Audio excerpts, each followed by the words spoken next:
The next concept is law of equipartition of energy. Suppose if you take a substance which contains some n number of molecules in a regular ordered arrangement. If you take the total energy of these molecules at a given absolute temperature is 3/2 kBT. If suppose this is a 3-particle system,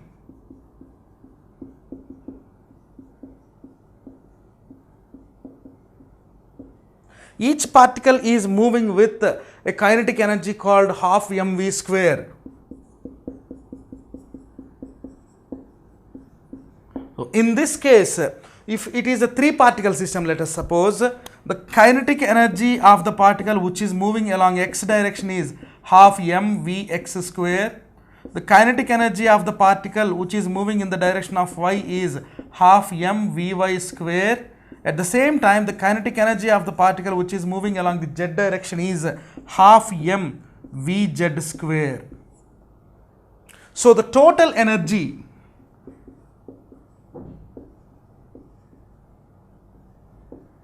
at a given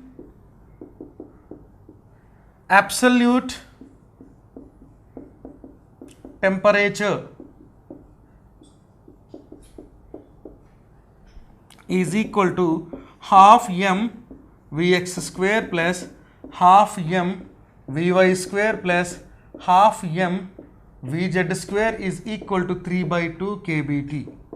But the theorem statement is equipartition of energy. That means if you divide the total energy at a given absolute temperature into equal parts, here the equal parts means 3 equal parts, then it will be equal to half m vx square is equal to half kBT, half m vy square is equal to half kBT, half m vz square is equal to half kBT. Means the total energy was divided into 3 equal parts. Here we can assume this one as a 3-particle system or a 2-particle system which are revolving around one each other. They will execute the translate motion, linear motion and revolutionary motion also. So in this case we can write half mvy v square is equal to half kBT. Therefore half and half get cancelled. V is equal to square root of kBT by m. This is the RMS velocity of each particle which is executing the motion inside the atom. So this case is possibly done for the n number of system of particles also. Now we will see the cases which is valid for the first single particle system, 2-particle system and at the same time n particle systems. So if you see any particle in an atom, let us say this particle is a molecule. This particle has a nature to move in different directions.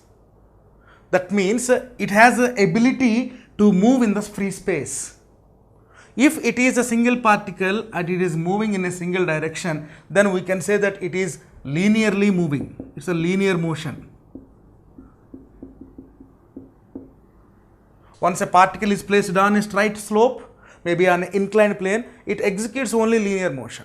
But at the same time, while it is doing the linear motion, if the particle is in the spherical shape, it is also doing the revolution or revolutions also. So here the revolutionary thought and linear motion both are possible. At the same time, if 2 particles are there, these 2 moves linearly as well as along the circular path and around one itself, means around each other.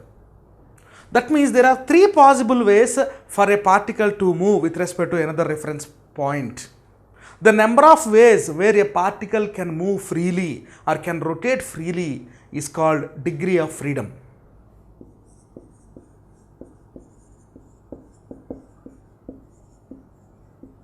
So the degree of freedom means the number of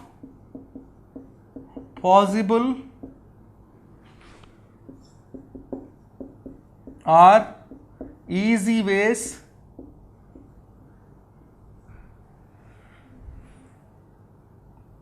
of a particle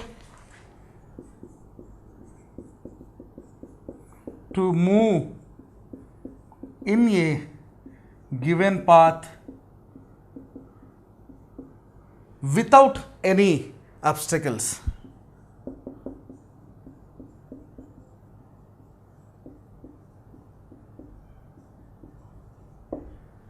So, most probably the degrees of freedom is classified into three types. That is nothing but the number of possible ways of moving. First one is rotational.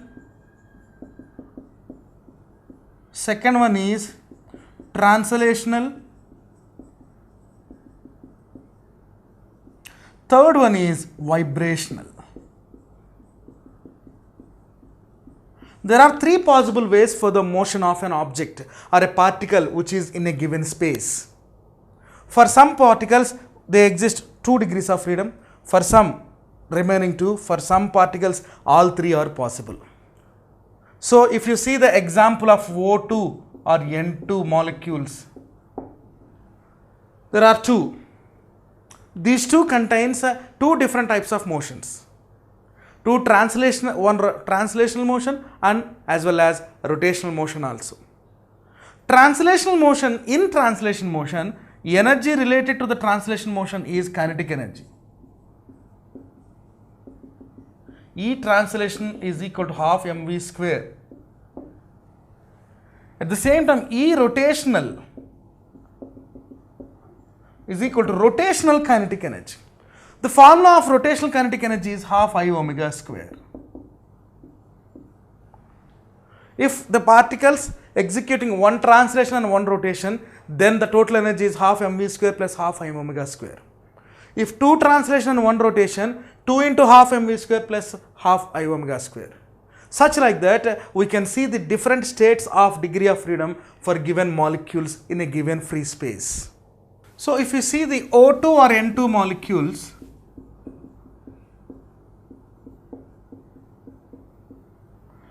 the possible translator motions are like this.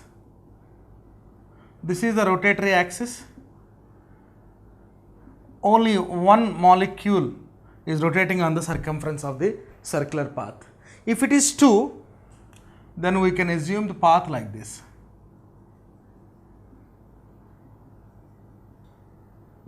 So, they are rotating one each other with respect to each other by crossing it on opposite sides. So, total energy is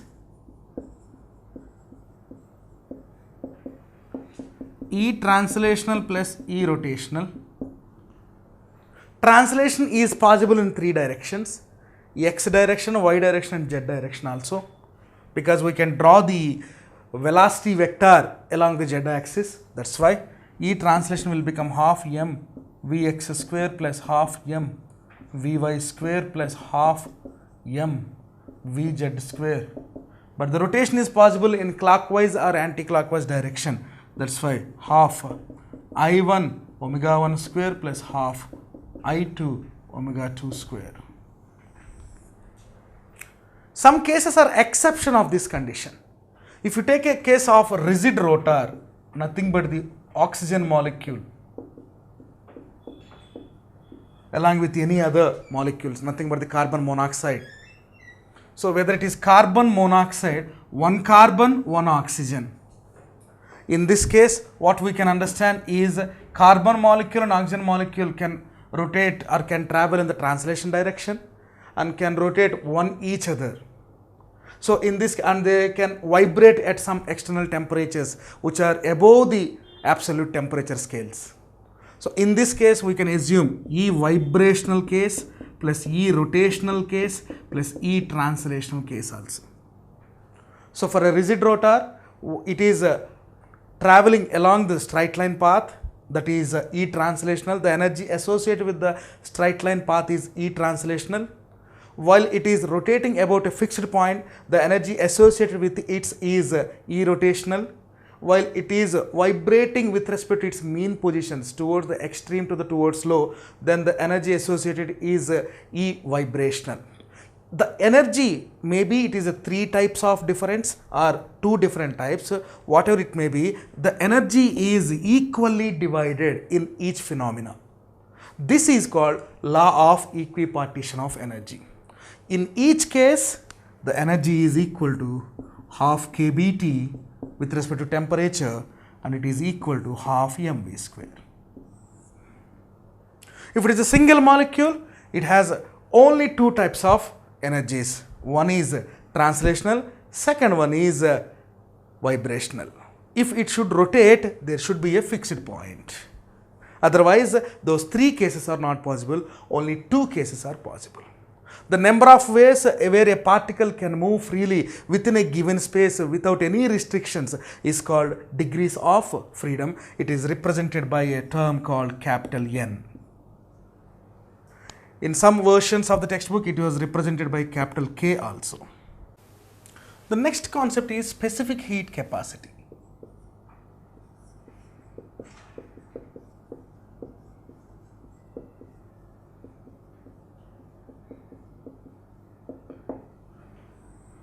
The specific heat capacity is of two types. One is at constant pressure, Cp,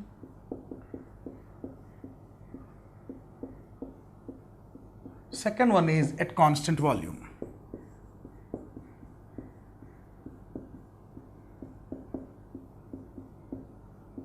It is Cv. We will see the different cases to find the specific heat capacities and their ratio. The first case is for monoatomic gas.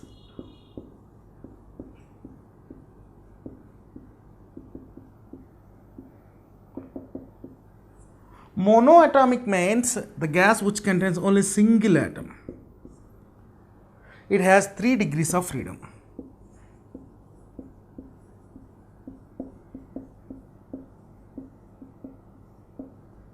Because we can say gas is a 3D shape.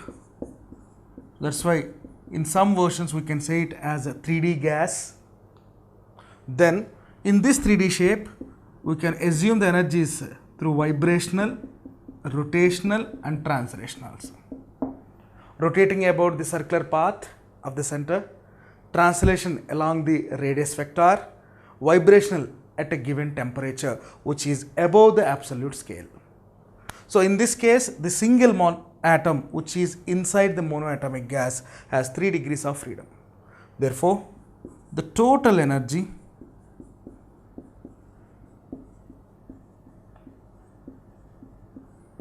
of monoatomic gas is equal to 3/2 kBT. Suppose if we multiplied this kBT with Na,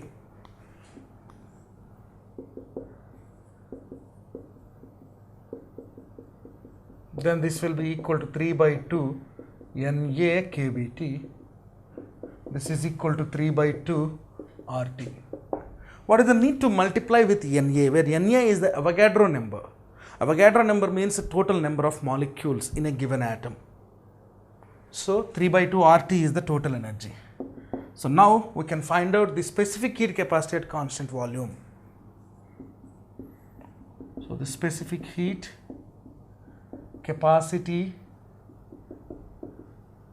at constant volume, that is Cv is equal to du by dt. The total energy U is equal to 3/2 RT. Now I am substituting this 3/2 RT in the place of U. Therefore, Cv is equal to d by dt of 3/2 RT. This is equal to 3/2 R. The specific heat capacity at constant volume is 3/2 into R. But according to the Mayer's relation, we can say that Cp minus Cv is equal to R.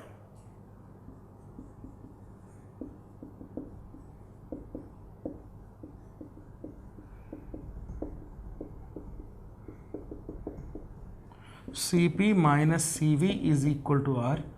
This refers to Cp is equal to Cv plus R. Therefore, specific heat capacity at constant pressure is equal to Cv is equal to 3/2 R plus R.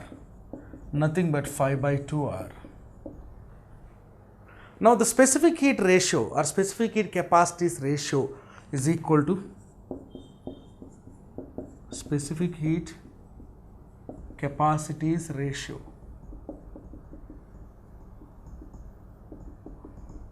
The symbol is gamma. It is also called adiabatic constant. So the gamma is equal to Cp by Cv. Therefore it is 5 by 2 R by 3 by 2 R. Therefore it is 5 by 3. If we convert this value into decimals, we can write 1.66 bar. So the specific heat capacities ratio, the ratio of specific heat capacities of a monoatomic gas is 1.66 and nothing but 5 by 3.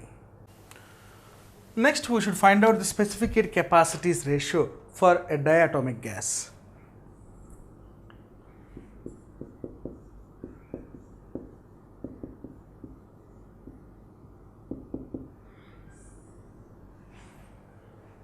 Diatomic gas means a gas which contains two atoms. These two individually they have translatory energy and it's at the same time rotatory energy also. But while they are rotating, each molecule or each atom is rotating about the another atom. So their relative rotations are cancelled out each other. That's why it has 5 degrees of freedom, means 5 different ways to rotate itself.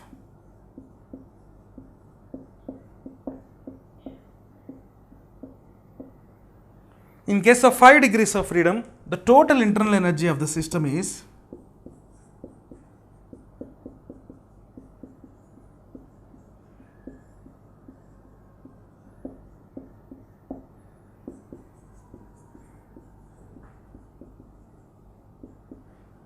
(5 by 2 kBT), because we have used the law of equipartition of energy. So each degree of freedom is sharing its total energy into equal parts. That's for 5 by 2 kBT.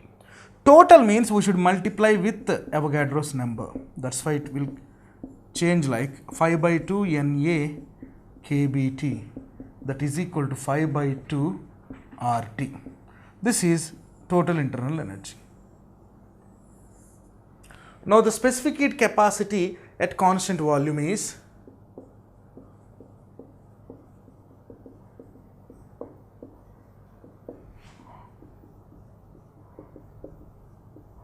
at constant volume is equal to Cv is equal to du by dt.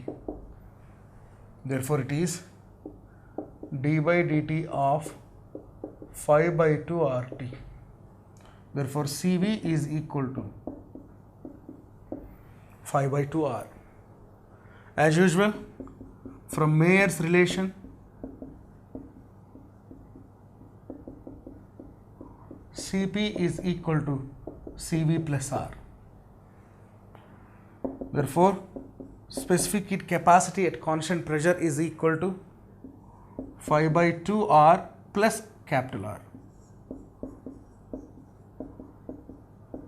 The answer is 7 by 2 R. Therefore, the ratio of specific heat capacities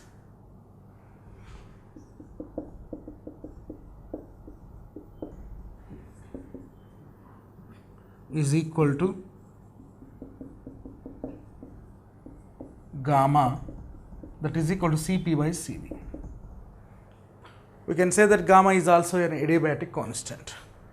Therefore, the answer is 7 by 2 R whole divided by 5 by 2 R.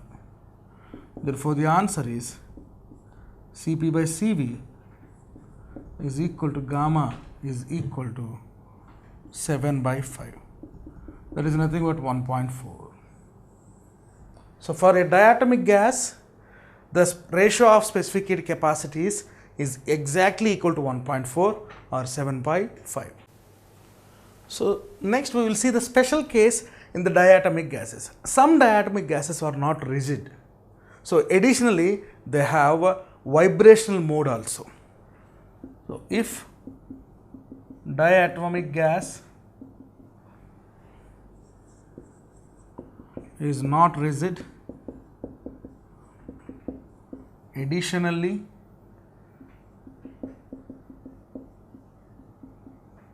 it has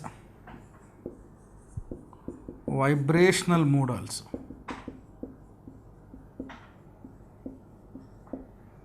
So if it has vibrational modes, so it will vibrate in two ways, forward direction and backward direction. That's why 7 modes of vibration are there. Therefore, degrees of freedom is equal to 7.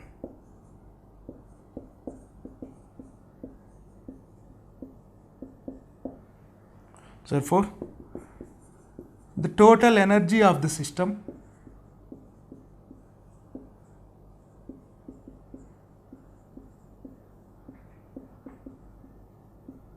U is equal to 7 by 2 into kBT into Na. So where Na is the total number of molecules, that's why we are writing for total energy. Therefore, it is 7 by 2 Na kBT. Therefore, it is 7 by 2 RT, that is equal to U. So the specific heat capacity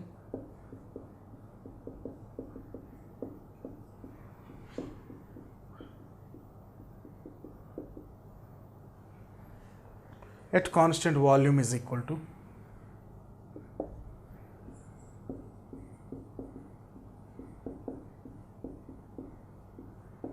Cv, that is equal to du by dt. Therefore, Cv is equal to d by dt of 7 by 2 RT, that is equal to 7 by 2 R. So according to Mayer's relation,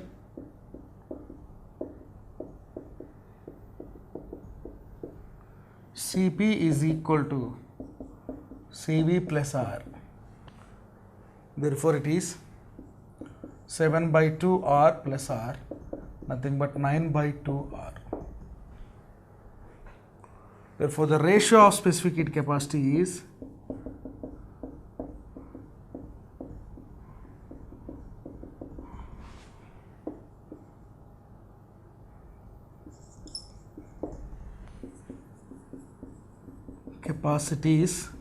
is equal to gamma, that is equal to Cp by Cv.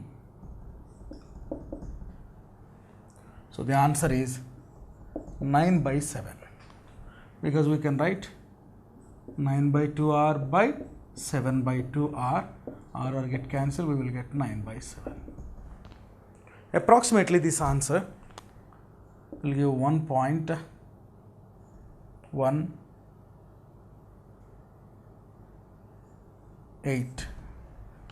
like that. So the specific heat capacities ratio for a diatomic molecule, including the vibratory mode of degree of freedom, is 1.18. So next case is the specific heat capacities of a polyatomic gas.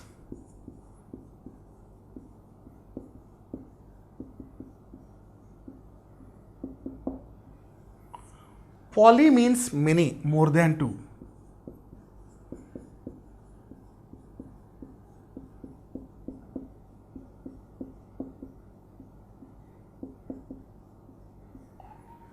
So what we can understand is, if a gas which contains more than 2 molecules, more than 2 means from 3 onwards it is more than 2 only. So in this case, this atom contains 3 translational, 3 rotational,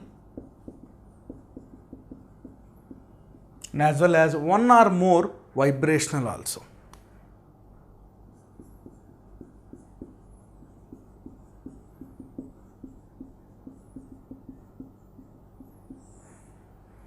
So the maximum possibility of degree of freedom for a polyatomic gas is 7. So for translational mode, the total energy is 3 by 2 kBT into Na. This one for rotational also it is 3 by 2 kBt into Na.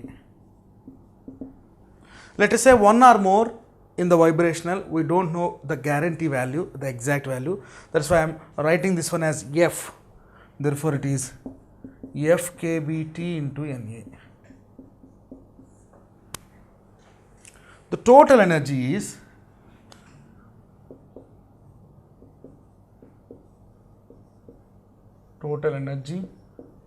of the system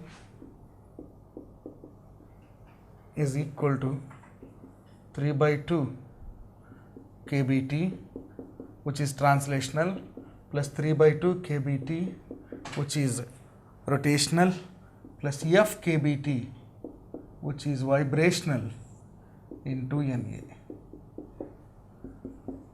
Therefore, the answer is 3 by 2 plus 3 by 2, 3 kBt plus F kBt into Na.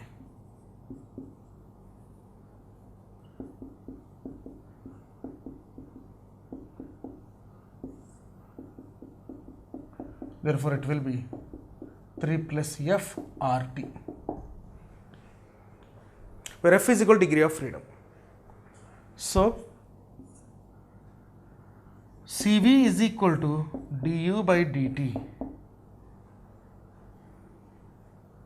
So, 3 plus F RT under the differentiation. Therefore, the answer is 3 plus F into R. So, as well as Cp according to the Mayer's relation is Cv plus R, 3 plus F into R plus R. So, therefore, it is 4 plus F into R. Therefore, the ratio of specific heat capacities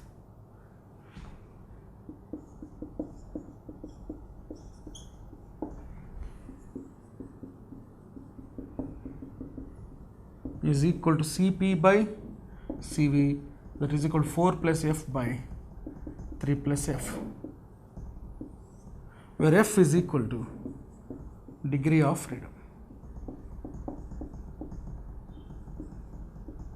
So, for a polyatomic gas, the specific heat ratio capacity is simply dependent on degrees of freedom of the molecules. Next, we will discuss the degrees of freedom, specific heat capacities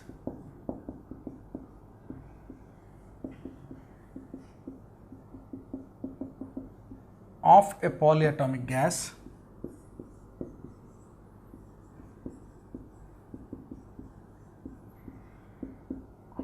based on their degree of freedom.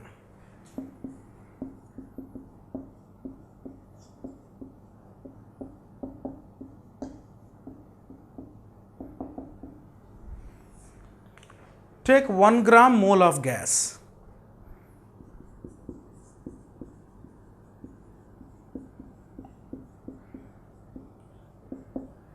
Let us say the number of moles in it is n moles, and each molecule is having a Boltzmann constant Kb and at the same time Avogadro number Na. Therefore, the total energy is equal to n into, we are writing the total energy for one gas, one molecule of the gas. Therefore, it is n into half kBt into Na. Therefore, it is n by 2 RT. This is U. So, Cv is equal to du by dt. Therefore, it is d by dt of n by 2 R. Therefore, the answer is Cv is equal to n by 2 R. According to the Mayer's relation, Cp is equal to Cv plus R. Therefore, it is n by 2 plus 1 into R. Therefore, gamma is equal to Cp by Cv, where Cp is n by 2 plus 1 into R by Cv is equal to n by 2 into r gets cancelled. Therefore, gamma is equal to 2 by n into n by 2 plus 1. Therefore, it is 1 plus 2 by n, where n is equal to degree of freedom or number of moles. So, this is the next lesson we are going to discuss. The title of the lesson is Kinetic Theory of Gases. Kinetic theory means gas or solid state or liquid state. There are three states of matter which contains molecules. Molecules are the smallest particles of a substance.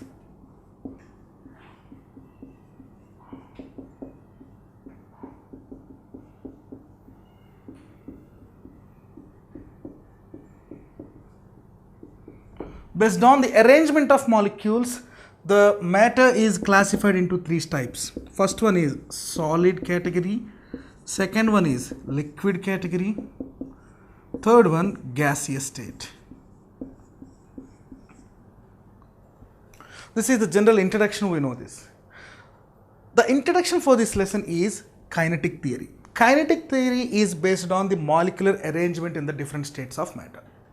We know that solid, the molecules are arranged without any gap, means they are tightly fixed, but due to some experiments, the experiments did by the different scientists like Avogadro, Mole, these are described that the molecules have some gap, but that gap is very less, in the order of 2 angstroms. That means 2 into 10 to the power of minus 10 meters. Very difficult to observe the gap also. In liquid, more than 2 angstroms. In gases, there is no fixed distance between the molecules. As we know all these things as basically. So what is kinetic theory? The smallest particles of the substance is called molecules. These molecules, when they receive the heat energy in form of any radiation or temperature, they will excite from one position to another position. While they are exciting, they will move with a velocity. The velocity attained by the molecules in any state of matter is directly proportional to the temperature received or temperature increased.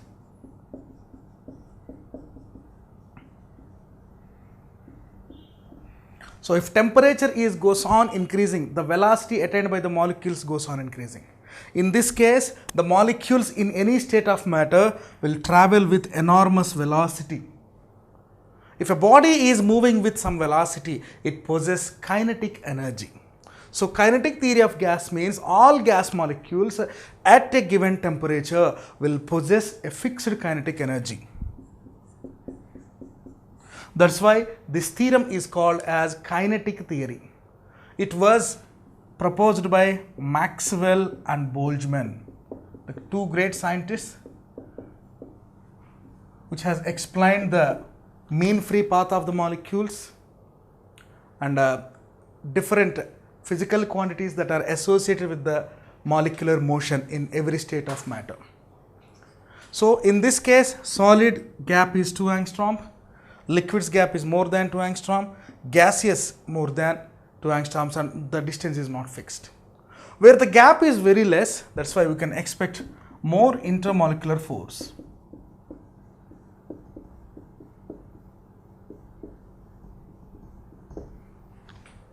But in case of liquids, comparatively less intermolecular force.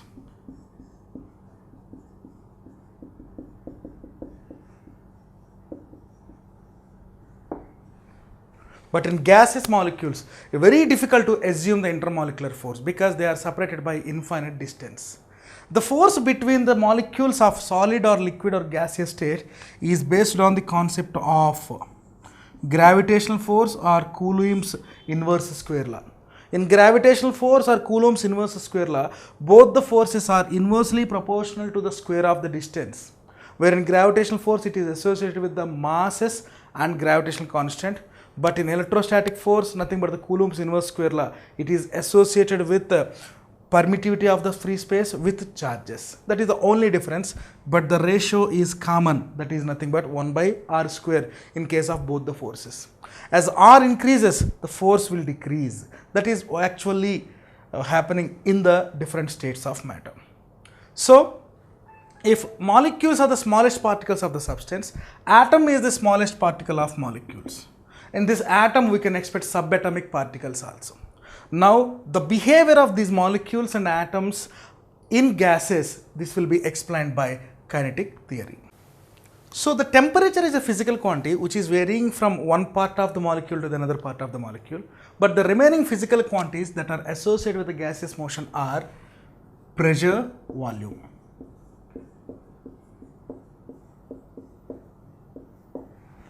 Along with these two, if we add the temperature also, these three are called thermodynamic variables of a gas. Thermodynamic variables means variation means change.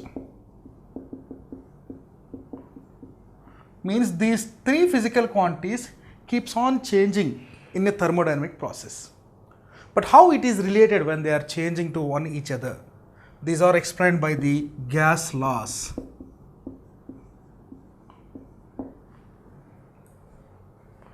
First one is Boyle's law.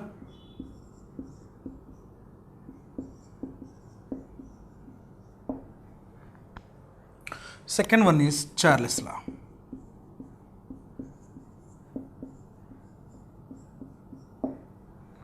According to Boyle's law, P is proportional to V, pressure and volume, they both are inversely proportional to each other.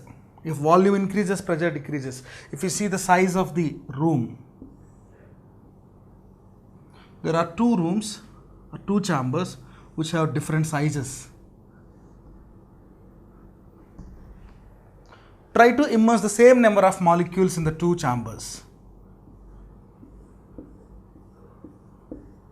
If we did so, in the smallest chamber, the particles has less volume, but they exert more pressure on each other. The only reason is if the volume is very less, means the surrounding part for the molecules is very less, they used to collide regularly within the regular time intervals. This collision causes to the exhausting of high heat energy, high amount of heat energy. That's why it creates a lot of pressure inside.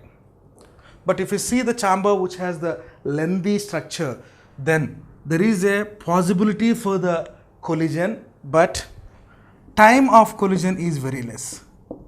Time taken for one successive collision is very, very less when compared to the smallest width of the chamber, because there is a lot of gap for the traveling of a molecule from one end to the another end. In this time, there is no possibility to collide with the another particle of the same identity. So that's why pressure is inversely proportional to V. We can say that PV is equal to constant. But in case of Charles' law,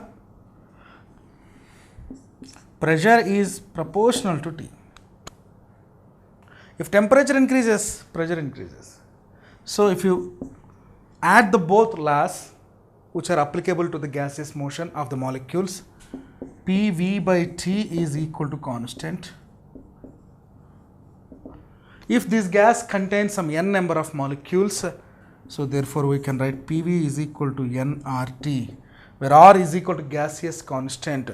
Its value is 8.314 joules per mole per Kelvin, where N is equal to number of moles.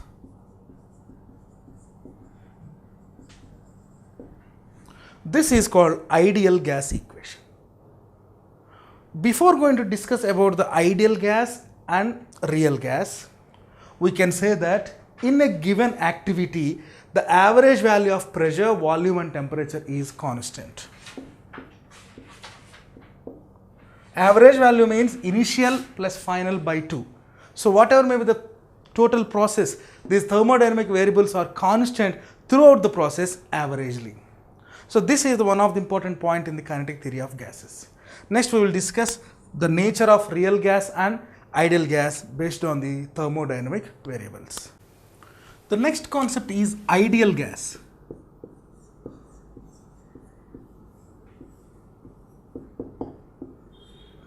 Ideal means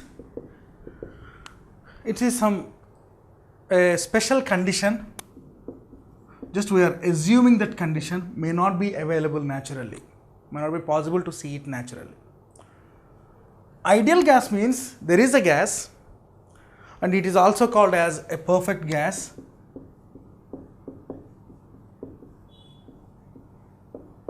Which obeys all the laws of gas at all pressures and temperatures.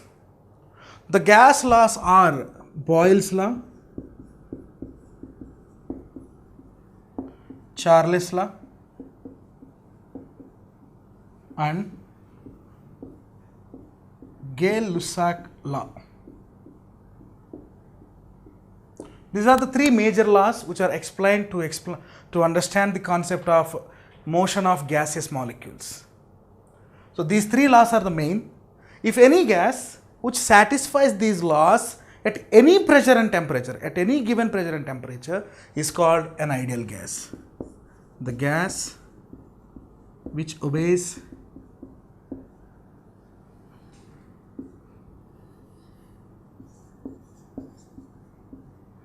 all the laws of gas at any given pressure and temperature.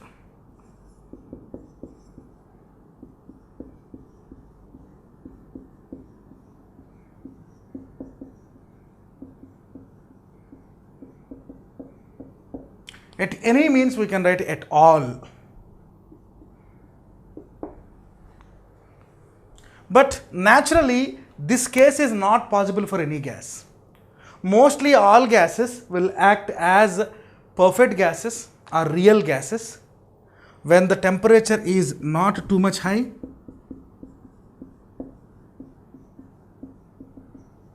and the temperature is not sufficient to condensate the gas again. Means at medium temperatures or at the temperatures which are above the condensate temperatures, all the gases will behave like real gases. According to this theory, the ideal gas theory, there are two assumptions are made about the gaseous molecules. The first assumption is the molecules in a gas are pointless and massless systems. The molecules of the gas are pointless and massless systems. Pointless and massless systems means we can write the molecules of the gas are, we can write a massless points. Means their mass is zero. It's a simple assumption.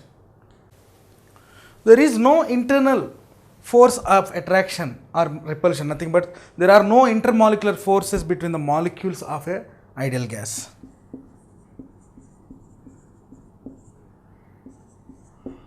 Intermolecular forces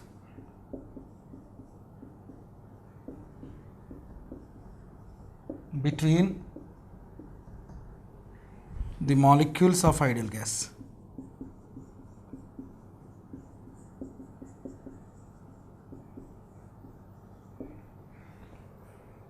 These are the assumptions made by the ideal gas equation.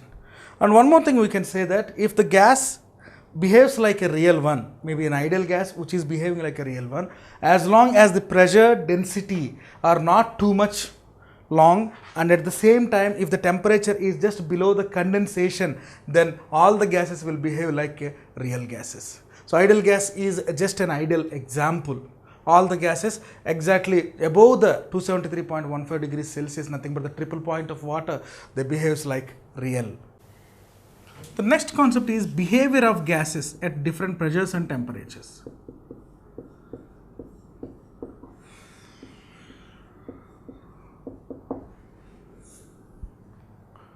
According to the ideal gas equation, we can write PV is equal to nRT. Suppose if we write PV by T is equal to nR, If N is equal to 1 mole, what is this mole? We can explain by this example. We can write PV by T is equal to R. R is nothing but universal gas constant.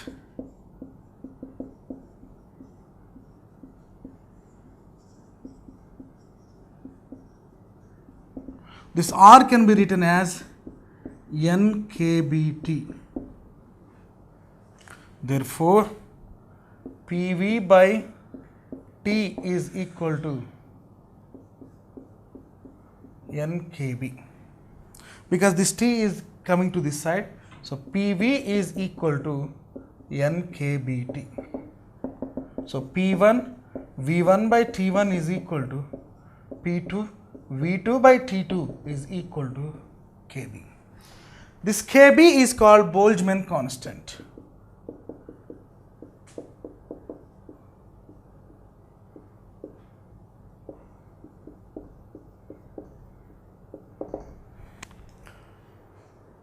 At a given pressure, volume and temperature, if we consider the motion of the molecules in gas, if a gas which contains the equal pressures and equal volumes and equal temperatures, it contains equal number of molecules. This is called a mole value. The 1 mole is equal to 6.023 into 10 to the power of 23 molecules or atoms or particles. So what we can understand from this equation is the number of molecules per unit volume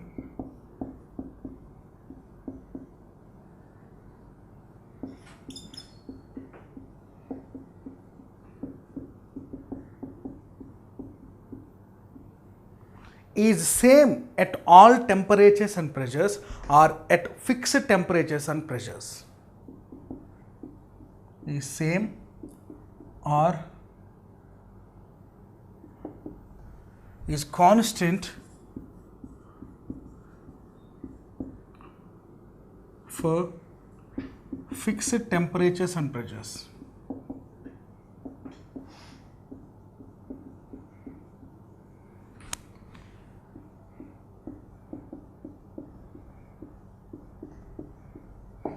If this is true, its value is 6.023 into 10 to the power of 23 molecules. This is called 1 mole of molecules.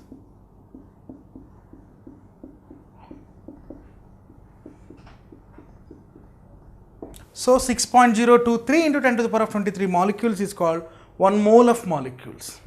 This is said to be mole concept. And this value has a title. The title is Avogadro's number.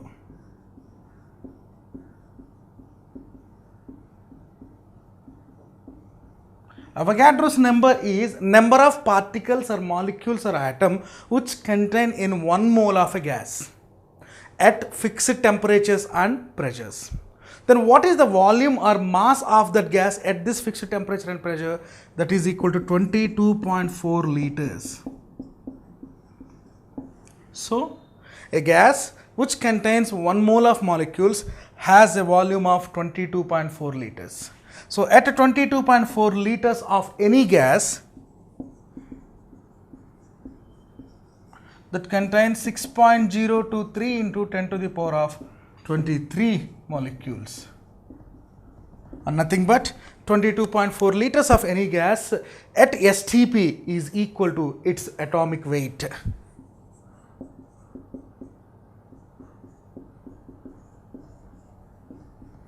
Equal to its atomic weight. STP means standard temperature and pressure.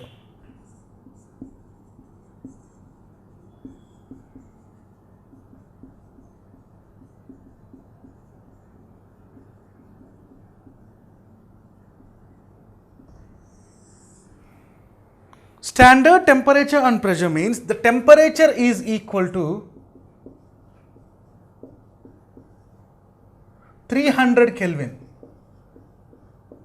Nothing but 0 degrees Celsius. That is said to be standard temperature. What is the pressure corresponding to this temperature is 1 atmosphere, where 1 atmospheric pressure is equal to 1.013 into 10 to the power of 5 pascals. 1.013 into 10 to the power of 5 pascals. These are the standard temperature and pressure. At this standard temperature and pressure, any gas which contains the volume 22.4 liters, and this contains the Avogadro number of molecules. So, we can represent the Avogadro number by Na. It is called as Avogadro's number.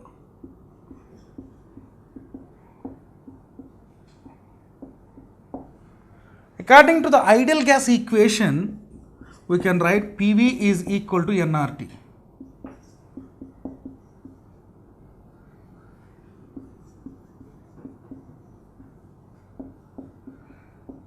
PV is equal to nRT. We can write R is equal to gas constant, that is represented by NaKb, where Na is Avogadro's number, Kb is Boltzmann's constant.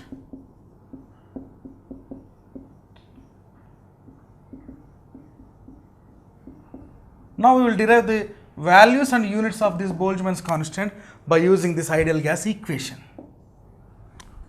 So I am substituting this R is equal to NaKb in the ideal gas equation. Therefore, PV is equal to N into NaKb of T, where N we can write as M by M naught, that is equal to N by Na.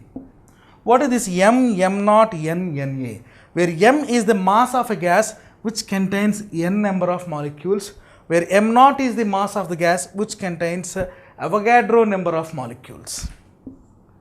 M is mass of a gas contains N number of molecules.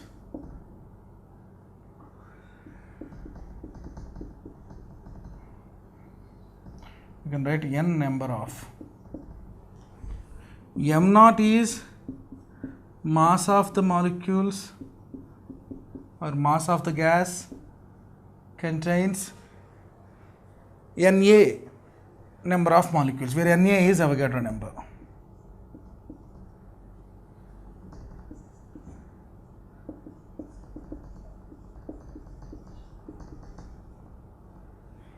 Where Na is equal to Avogadro's number.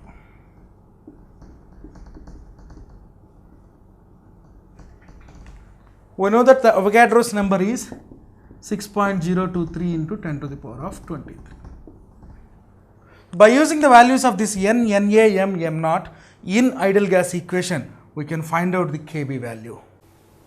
So, we can write PV is equal to N into NaKb into T. If T is at 300 Kelvin, Na is equal to 6.023 into 10 to the power of 23, where N is equal to number density of gas, where P is equal to 1 atmosphere, nothing but 1.013 into 10 to the power of 5 pascals, where V is equal to 1 unit volume. By substituting all these values in this given equation, we will get Kb is equal to 1.38 into 10 to the power of minus 23 joules per Kelvin. This is Boltzmann's constant. Constant means that should be satisfied at all temperatures. So this like this, the gases are behaving at different temperatures, but association of Avogadro number and Boltzmann constant, those are constants at all. If a gas which is obeying all the gas laws at all pressures and temperature is called ideal gas. But at low pressures and high temperatures, or high pressures and low temperatures, ideal gas formation is not possible. Those gases are called real gases. The behavior of real gases with respect to the temperature difference and pressure will be like this.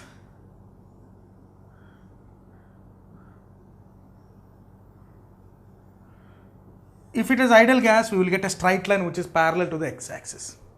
That means at low pressures and high temperatures, these real gases are converting to ideal gas. Low pressures and high temperatures. Because this is low, this value is high, which is on the x scale. At this only, real gas can be converted to ideal gas. This is the behavior of gases at all pressures and temperatures on the concept of ideal gas equation. So here the two curves which are compared with the steam lines from Boyle's law and Charles' law. This is the graph which was drawn between pressure and volume for steam point of water.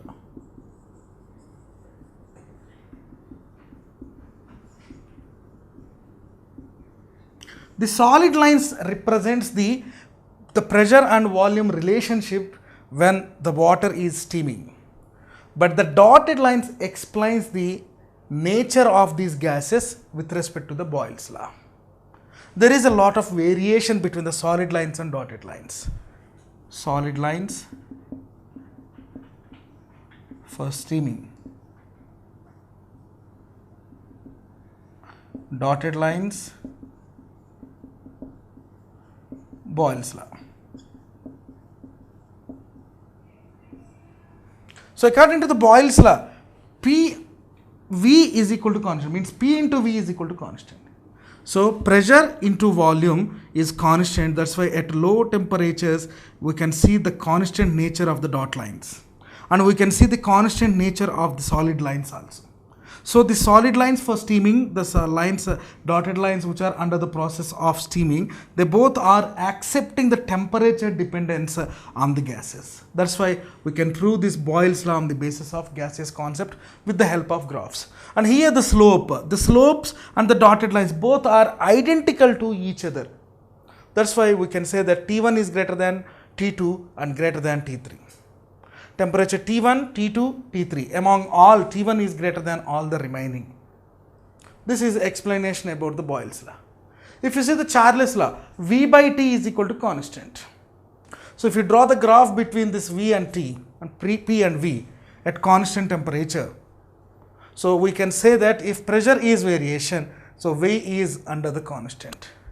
If V is proportional to temperature, if temperature is constant, V should be constant. That's why we are watching almost the same volume for the gases P2 and P3.